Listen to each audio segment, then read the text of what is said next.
Donc il s'agit d'un tableau de Yann d'Argent, Les Lavandières de la nuit, qui a été réalisé en 1861.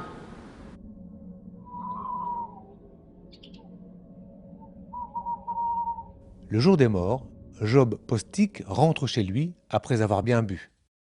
En chemin, il croise l'Ankou qui le met en garde, car il a déserté la messe pour aller au cabaret. Il rencontre les lavandières de la nuit, des spectres, qui l'entraînent à essorer et étendre leur linceul.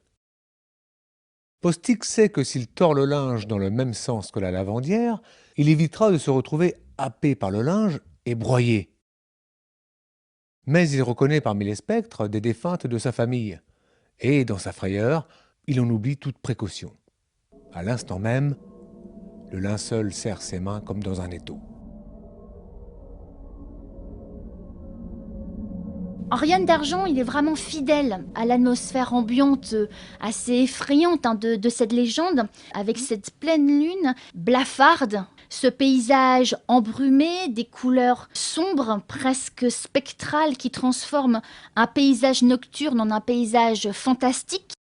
Alors, l'atmosphère fantastique, je dirais presque fantasmagorique, elle est également palpable dans l'agitation d'arbres. On voit des arbres anthropomorphes, qui ressemblent donc à des hommes que Yann d'Argent traite comme de véritables personnages, qui ressemblent à des spectres menaçants, qui d'ailleurs répondent pour certains à l'attitude des lavandières.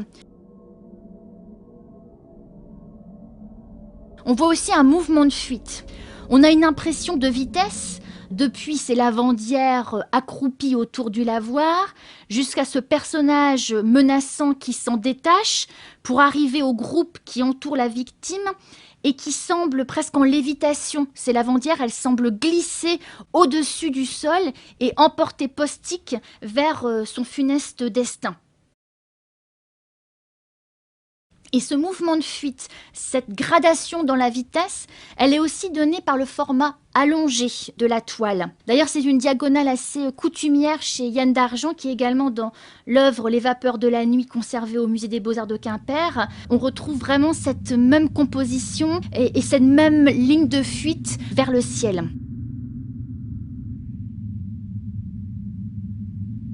Alors dans cet univers sombre, spectral, nocturne, fantastique, les rehaus de blanc qu'on voit sur les suaires des spectres, des lavandières, le rouge des yeux qui sont presque des charbons ardents, le halo qui entoure la victime ne fait que renforcer cette atmosphère oppressante. On lit l'effroi sur le visage de Postic, cette victime qui est pressée, harcelée de toutes parts. Et on voit d'ailleurs à sa droite l'Ankou, le représentant de la mort, qui a une tête de mort d'ailleurs bien visible et qui lève le doigt vers Postic comme pour lui asséner la sentence finale et fatale. Et cette impression de mort qui se dégage de ce tableau, on la voit également dans le personnage, un personnage qu'on voit à peine dans cette composition très noire et très nocturne. On voit un corps sans vie au premier plan, rougeâtre, une victime précédente des lavandières de la nuit, ou la représentation de la future mort physique de Postic.